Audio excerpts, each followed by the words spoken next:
I'm your host, Lookum23. You're joining me for BloodBound 2, Chapter 8, The Crypts. Next day, you, Adrian, and Jax prepare to go down into the vampire crypts in order to retrieve the Book of the Blood. So why exactly are there crypts under crypts? Is it like cryptception?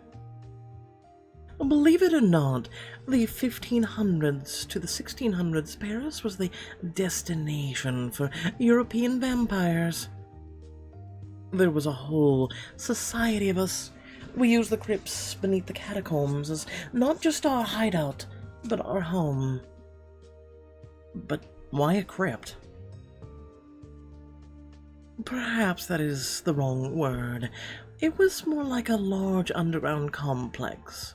Almost like a city hidden under a city. Ring a bell, Jax? It should.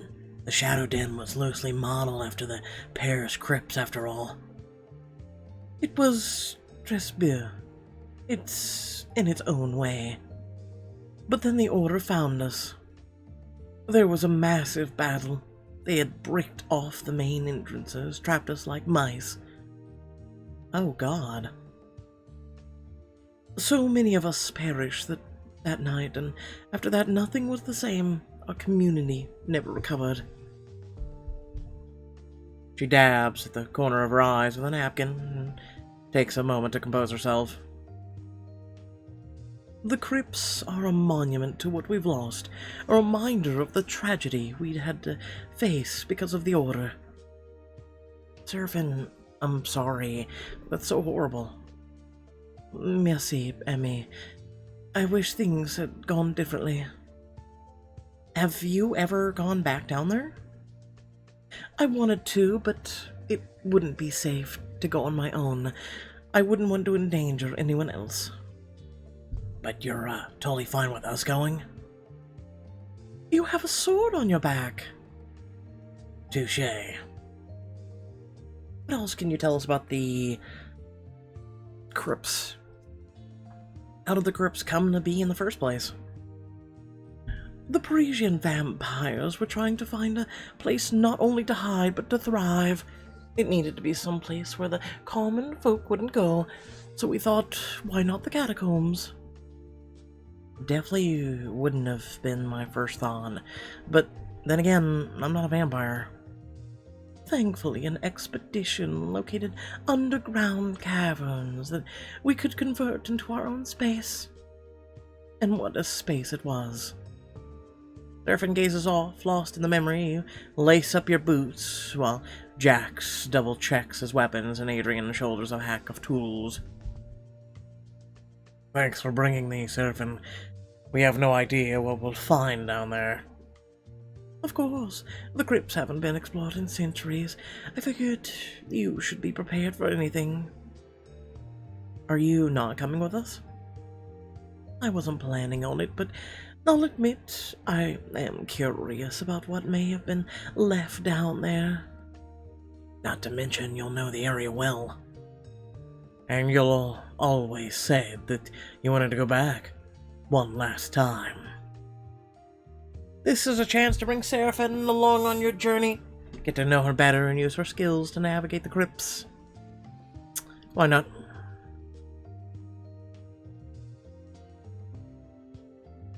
It used to be your home, right? You should absolutely come with us. If nothing else, it might help you get some closure, to say a proper goodbye. Well, when you put it like that, all right, I'll come along. We're happy to have you. They say we're about as ready as we can be. Should we head out? Let's do this.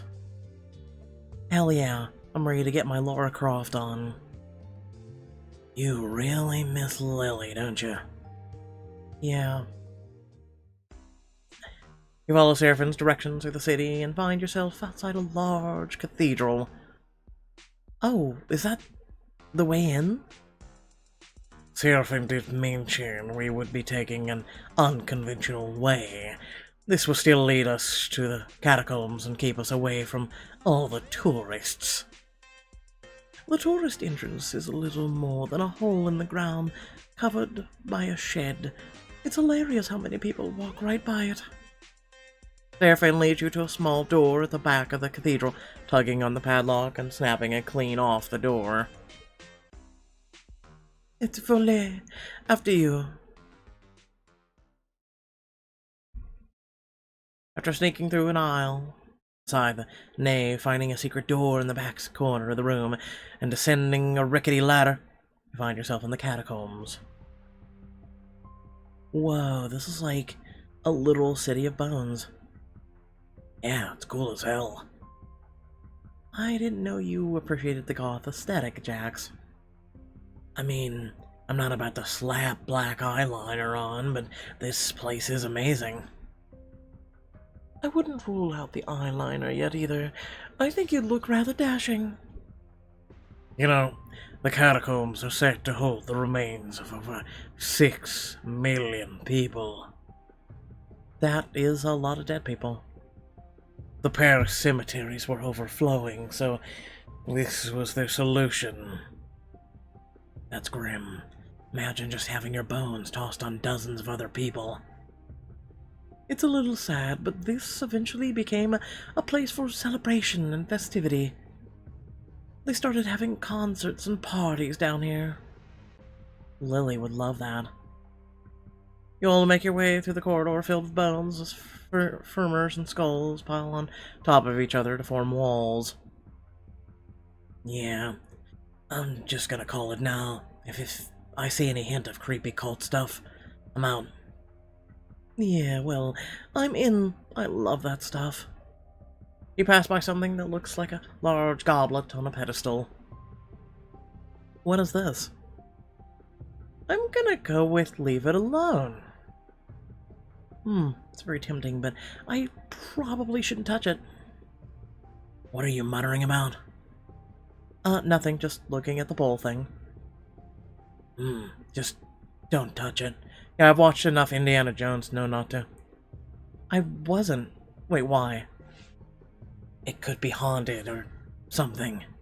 Or it could be a trap, weenie. Seraphin laughs and joins you. I've always felt curiosity was the greatest thing in life. To try new experiences, to savor the new sensations. Yeah, until some giant thing with spikes comes down from the ceiling and impales you, it's all fun. Et oui, to answer elusive questions. So, what exactly is this thing? This is a specular lamp. The quarrymen who work down here would light it in order to make the air circulate through the corridors. Oh, that makes sense. And probably summon demons. Oh, come on, you big baby, touch it. No way, I'm just fine where I am. You all enjoy your curse. Continue on through the corridors, occasionally stopping to admire the sights. You pass by plaques written in French, a giant cross, and even small sculptures of buildings. Alright, this should be it. He gestures to a part of the wall blocked off by a column. Using a tool from his pack, Adrian chips away from some of the sediment and finds a loose rock. Adrian and Jax push the rock out of the way, revealing a hidden passageway. 10 out of 10. Very spooky. I have a feeling that we've only just begun. You're both having way too much fun, you know that? We'll get to you yet, Matsuo. You follow the passage, or the others through the passageway, which is so narrow you have to shuffle sideways. When you reach the other side, your mouth falls open. Whoa. Yep, not spooky at all, especially the already lit candles. You can't help but stare at the scenery before you, the tragic ruins and the haunting beauty of a place long abandoned. You also can't help but notice the large spiders on the ceiling and the rats scurrying across the floor. Okay, so I'm just gonna come out and say it. Let's not linger here, shall we? Agreed. Let's start looking for the book. Seraphin steps forward, looking around sadly. Are you alright? Yes, it's been so long since I've seen it. It looks decayed, forgotten.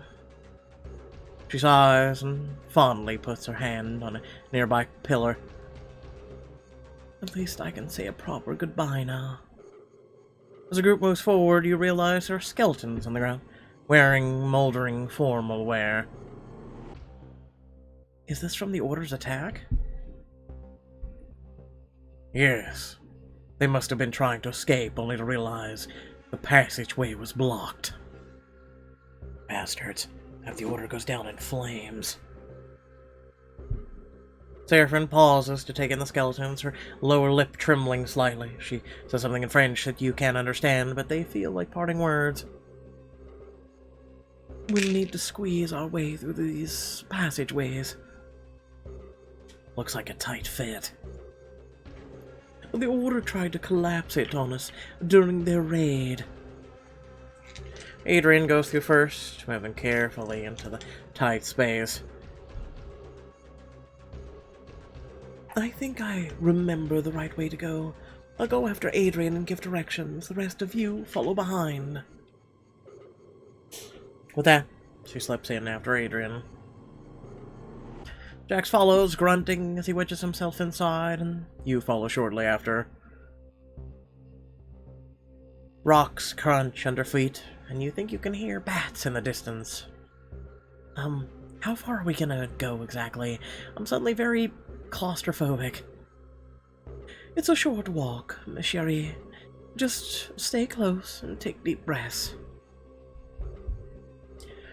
You suck in a deep breath and close your eyes, and keep your eyes down, focusing on Jax's shoes in front of you, centering you. Only a short while later, there's a light up ahead. Oh look, we came full circle, guys. We're back in the room. You finally squeeze yourself out of the passageway and lean heavily against a stone wall, breathing hard. You alright? Hey look, their candles are lit too. I will be, just glad to be out of there. Where are we? According to Seraphine's map, it used to be a ballroom. You see more skeletons here, thankfully non-animated. Shuddering, you stick close to the others, watching them warily.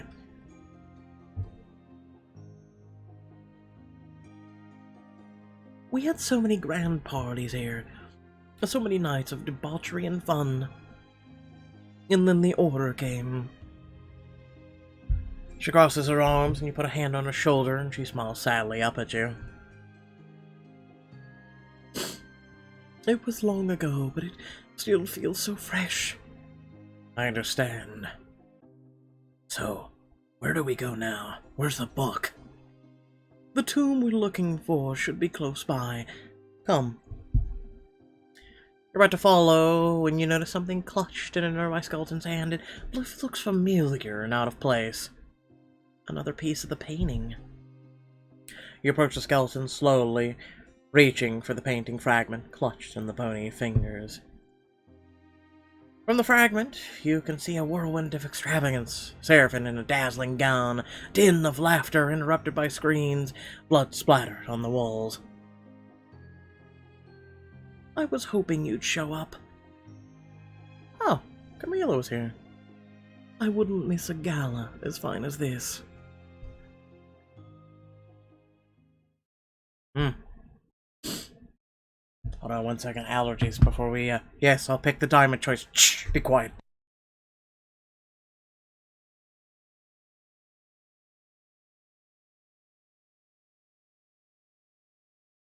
Sorry, I hate allergies.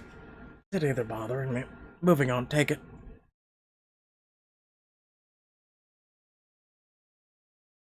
You plucked a piece of the portrait from the skeleton's fingers, and suddenly the chamber around you dissolves. And returns you to its former grand state. The chandelier above it's lit, spilling warm light on the ballroom and its well-dressed occupants.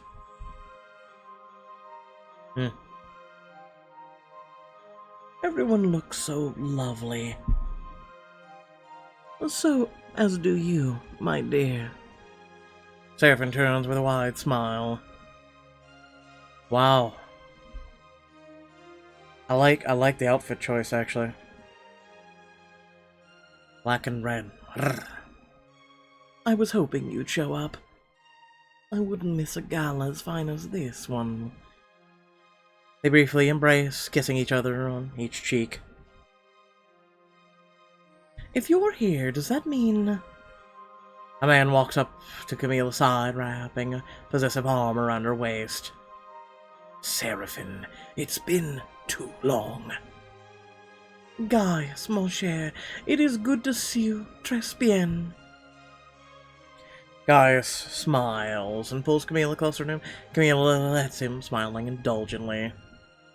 We heard of this amazing party and simply had to see one for ourselves. Hopefully it does not disappoint. Not in the least. Just then, another vampire approaches the group. Ah, but where are my man? Seraphine, may I introduce my latest protege? The newcomer bows. Oh! Vega. It is truly a pleasure to make your acquaintance, fair lady. He takes Seraphine's hand and kisses the back of it. My name is Sir Adam Vega. My, you certainly have a tendency for pretty creatures, Gaius. What can I say? I'm a man delighted by beauty. Will you do me the great honor of a dance, my lady? I am sure to keel over in jealousy if I so much as see another man look your way.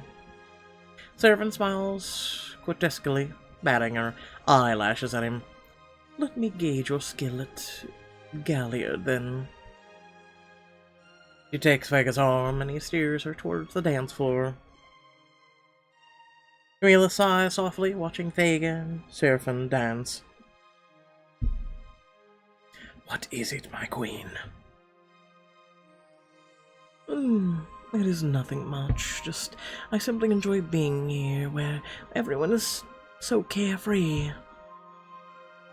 And where everyone can fawn over your beauty. Whatever do you mean? Don't play coy with me. You know you have the eyes of everyone in this room, trained on your every move. You flatter. I speak only truth.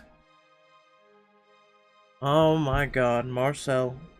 Are we gonna go through all the vampires we have seen die? Probably. Oui, everyone dance! He claps at the band. Play faster! The musicians do as he requests, speeding up the song. Everyone dancing, laughs, and tries to keep up with the new pace. Marcel runs over to a young man watching. Come, dance with me, monsieur. Oh, me? Why? I couldn't possibly... Come! Marcel pulls him to the dance floor, the two of them whirling through the fast-paced dance. I can barely stay on my feet. See, I knew you would have the fun. Marcel pairs off the young man with a young woman and then goes skipping up to another vampire watching from the sidelines. Come, it's your turn. Banner Westbrook. I'm not dancing. But... I said no. Marcel frowns and stamps his foot. You will dance or I shall put a mouse down your trousers. Gaius comes up laughing and throws an arm around Banner's shoulders. Come, let's heed Marcel's wishes. One dance, Banner. Banner grumbles, but under Gaius's plying, he finally relents and lets Marcel drag him to the dance floor. He grumpily lets Marcel pull him around, Vega dancing nearby with Seraphine, smirks and extends one foot, tripping Banner. Hey! Vega throws his head back and laughs while Seraphine hides a grin behind her hand. Gaius watches for a moment before Camilla returns to his side. How about a dance, my queen? Always, my king. She takes his hand and they whirl around on the floor, drawing stairs, beautiful together, graceful and ethereal. I wish we could always have this. As do I. And just then a scream echoes through the chamber. What? Stay back. More screams erupt as men in armor rush into the chamber, firing off repeater crossbows. And I'm going to guess that armor is made out of silver.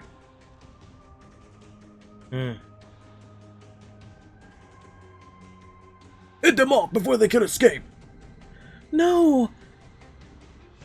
Seraphine tries to rush to the exit, but is blocked by a knight of the Order of Dawn who fires at her. She dodges easily and lunges, grabbing the knight by the throat and squeezing into the next rack. How dare you! Behind her, Marcel hides behind Banner, who's drawn his large sword. Come on then, try it! A few knights rush him, but he cleaves the first in half and decapitates the other, and a crossbow bolt blooms in his shoulder. Ugh! Banner, we must fall back! The knights flood the room, overwhelming the vampires. Doyle, quickly! The knights run in carrying buckets of oil, which they splash onto the vampires, the furniture, the drapes. No, please! The knights lift their crossbows and let the bolts fly, their tips on fire. Ah! One of the flame bolts strikes the young vampire in the chest, and he's engulfed in flames. He tries to run past the Order Knights, but they just riddle him with more bolts until he falls and lies still, the flames eating his flesh. Gaius, we must go. Gaius hesitates, watching the vampires around them fall and scream. Some turning to ash, the others being decapitated by knights with swords.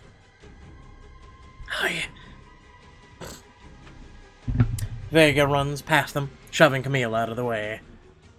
What are you waiting for? They'll kill all of us. But Gaius shakes his head.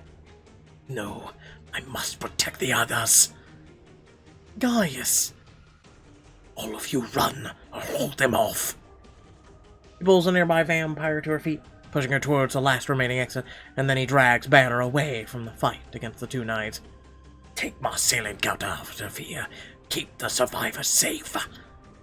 But... The cut-off as a bolt embeds itself into Gaius' arm. Another hitting his thigh, he grits his teeth and stumbles. Gaius! Banner takes off.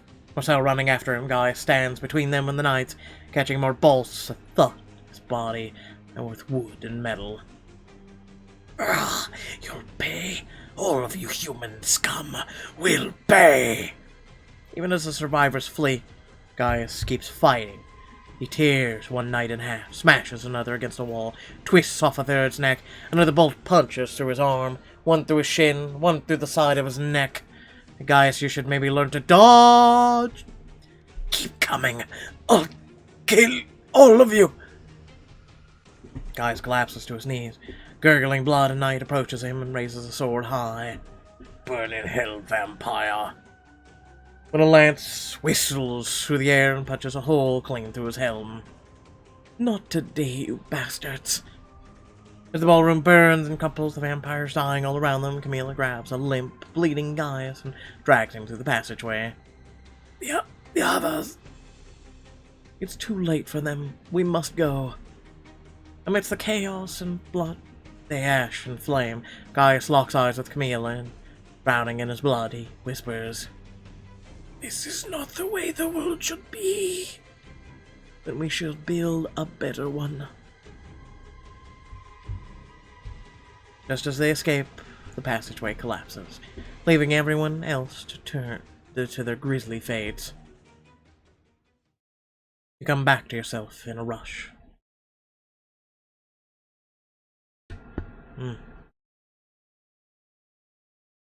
So pretty much it's a picture of her having the two servants kneel in front of her. Okay. Oh, that was awful. Take another look around the chamber, seeing the aftermath of that terrible battle. Shivering, you turn to follow the others. Off the side of the ballroom is another chamber. This one with the hot dais holding up a tomb. This must be the resting place of Marcus Ambrose. Is the Book of the Dead or Blood in there? Only one way to find out. You all approach the tomb. Jack shoves the lid off, revealing a withered skeleton within. It's wearing an old-fashioned white wig. It's here. He carefully removes a large tome from underneath the skeleton's arms. Is it the real deal? Adrian quickly flips through the pages. It's real, all right. This is the Book of Blood. We're one step closer to figuring out where the first tomb is. Thank goodness. Now we can all return to the surface. Well, I'll figure out how we should retrieve the Eye of Bathory next. But before you can move towards the exit, shuffling comes from the shadows of the room. What was that? The shadows at the end of the room move, and a creature shambles out. What in the Resident Evil crap are you? Hello, Resident Evil.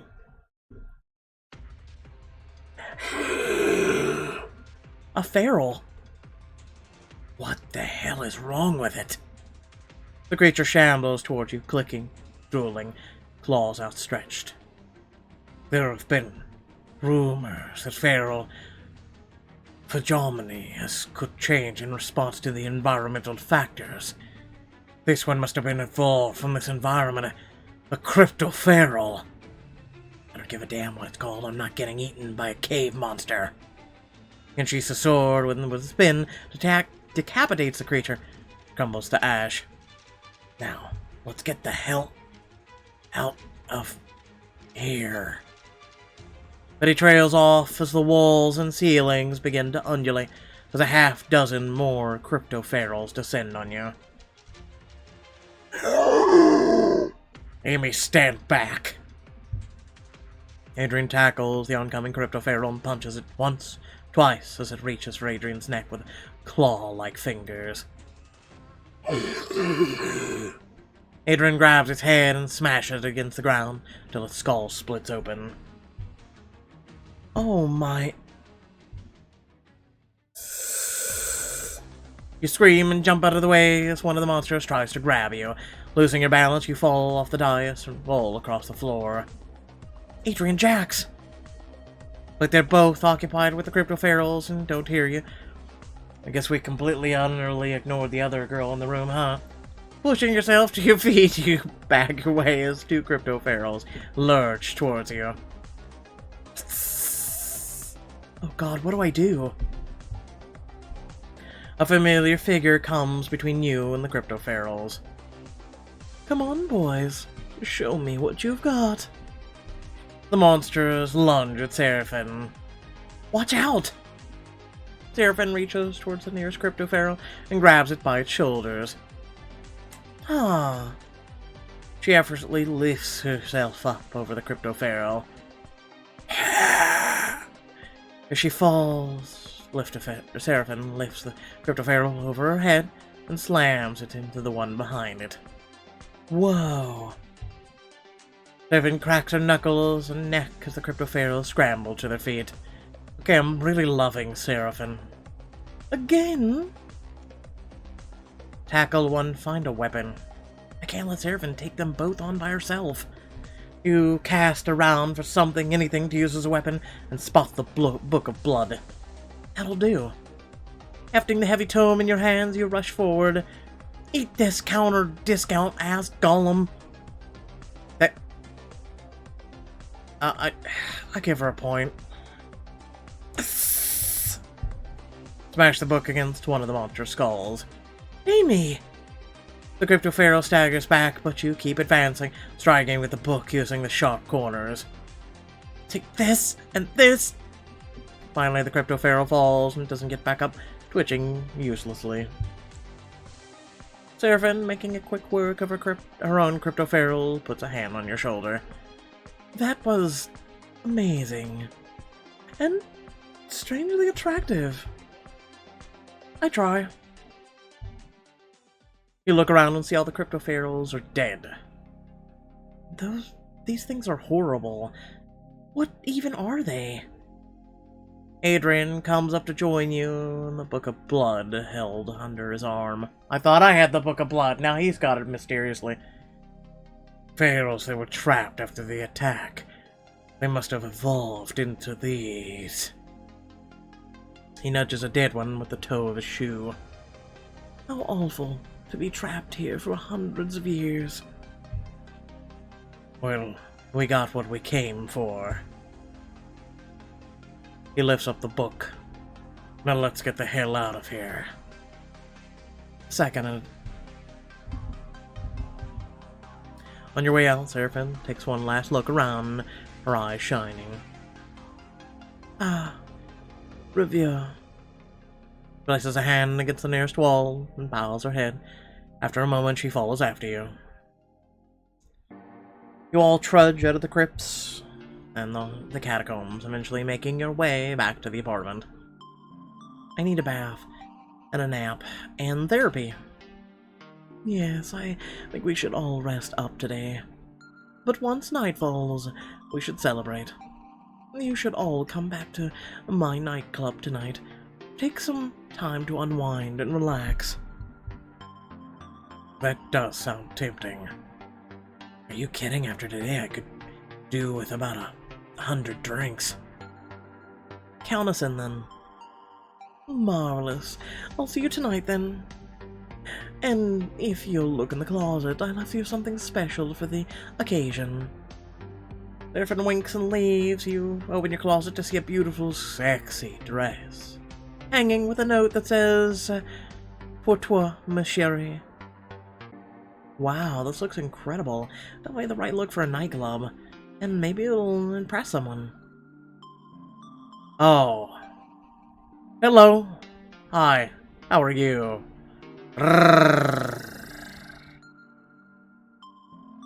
Still a bit revealing, but...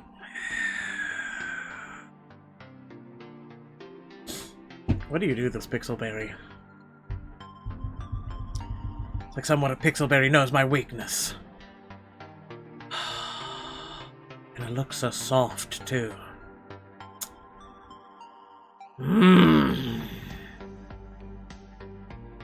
No. I must resist. We purchased Seraphim. Be quiet. Actually, I'm okay with that, what I have on. Your choice. The three of you head out and follow Seraphim's directions to her nightclub. Descending a flight of stairs leading underground, you take a moment at the bottom of the staircase to bask in your surroundings. Music blares, drinks flow, and all around you, people dance and grind, bodies coming together, hands stroking bare skin. This is incredible, I guess.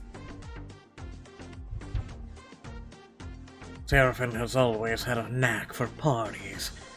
It makes sense she would open up a club. You glance over in the corner where a young man lies against a couch, a look of bliss on his face, trembling as two vampires feed off of each side of his neck. Is it safe, since the Order is searching for vampires? I've taken every precaution to make sure they never find it.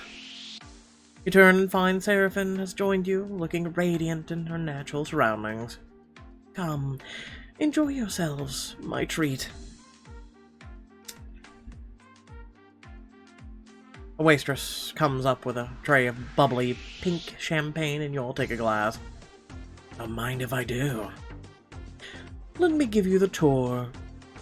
She shows off the bar, old-fashioned and brimming with alcohol bottles, a wink in the club lights. Me and the others dragged this out of an old gin palace before it could be demolished. It's beautiful. Watch the fit, shirtless bartender perform some slick tricks while making drinks. As you continue to watch, he effortlessly hops onto the bar, and a topless young woman does a body shot off his stomach. Oh. My club is very expressive. Uh-huh. I think that's great. It's just, that's great. It's rare to see a place like this in the States. My friend Lily would absolutely have loved it. We get it, Lily, holy crap. I wanted a place where we could all relax and feel good, you know? It's not quite the grand galas we used to have below the city, but It's something. Oh, excuse me. Next, Seraphin shows you to the raised platforms in the back, which serve as stages. Dancers in skimpy clothing, and some without any clothing at all, perform for an audience who watch indulgently. Oh, my. Classic Seraphin. She doesn't seem affected by the sight, but you notice Jack's unable to help stare, his face flushed. This place is, wild. Sipping on your champagne, you follow Seraphin as she continues the tour. She stops at a door in the far back.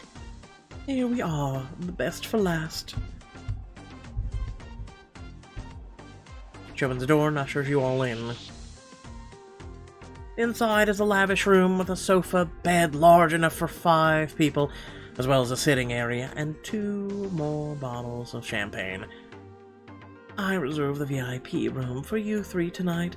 I have to get back to my other guests, but please make yourselves comfortable. Oh, Seraphin, this is amazing. Thank you so much. She takes your hand and kisses the back of it. Only the best for you, mes amis. With a knowing wink, Seraphin leaves, closing the door behind her. By the way, I just realized she looks like the chick from Endless Summer. You sit on the couch and drink your champagne as Adrian admires a nearby wine rack, and Jack sits on the edge of the couch.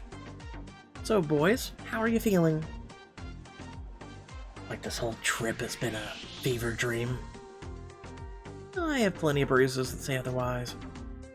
Adrian sighs and comes to sit on the couch beside you. Honestly, I'm glad Seraphin invited us tonight. I think we really needed this. Cheers to that. Clink your glass with Adrian's and locking eyes as you hold each other's gazes for a moment. Looks like you're getting a little low. You look down and realize your glass is nearly empty. I got it. He gets up and expertly opens one of the champagne bottles chilling on the table. You raise your glass and he holds it steady to pour, his fingers brush against yours. I think the champagne's hitting because I'm feeling a little warm. Jax flops down on the other side, drinks straight out of the bottle. Sure it's not seeing all those naked people out there? Okay, maybe that too. You glance at the 2 guys.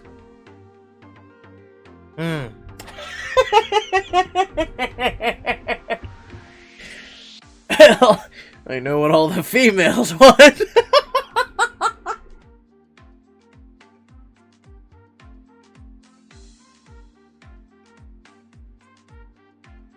Excuse me, sneezing.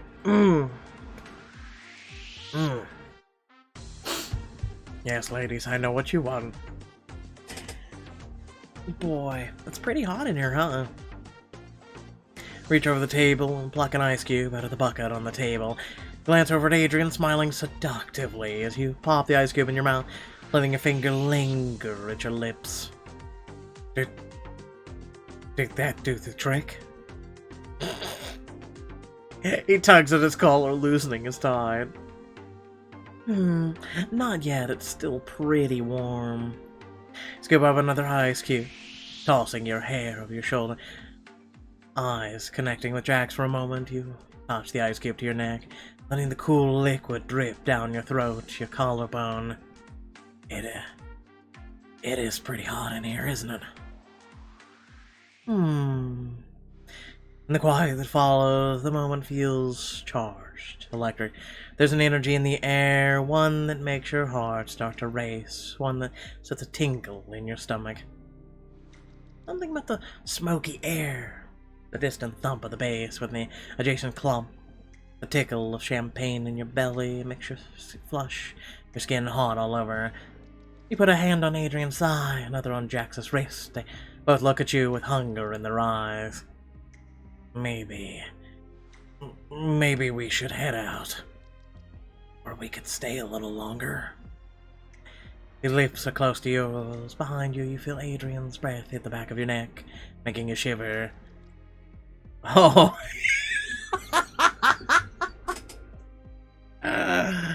How am I not surprised at this? So that's what Adrian looks like shirtless. So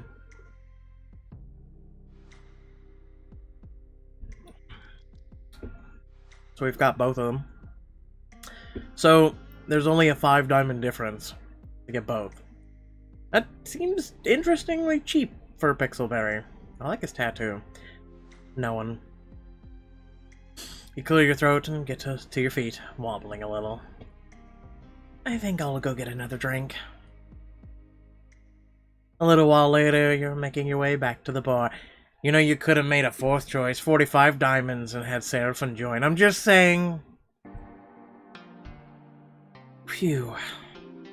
Exhausted, you hide a yawn behind your hand as you notice Seraphim nearby. You have fun up there? Kinda. Oh, you know, the usual. She starts to laugh, and then her eyes go wide, blank, and unseeing, and she lets out a terrified gasp. No! What? Just then the door to the nightclub flies open. You know, you're a crappy psychic, I'm just saying. People in combat gear rush down the stairs, carrying weapons. The vampires in the nightclub scream and run in terror. Oh no, this is... The Knights of the Order of the Dawn. They found you. You're a crappy psychic! I'm just saying, she's really crappy. That being said, I hope y'all did enjoy the video. Please remember to like, share, and subscribe. Head down to description below, links to social media, Discord, and if you like to support me and my content. So, a little bit of fun in that. It's interesting. Pixelberry keeps, doing the whole Mount Chicka Wow with 3 of them. I don't know, I feel like that's very stereotypical from, like, Blade movies and stuff like that. Where there was always, like, things like that happening. I feel like it's always been the vampire motto. The more, the merrier. So, yeah, I don't know. I have no real criticism. I'm kind of in a mood today. Kind of blank slate, I guess you could say. So, without further ado, thanks for watching, and I'll catch you all in the next video. Peace out.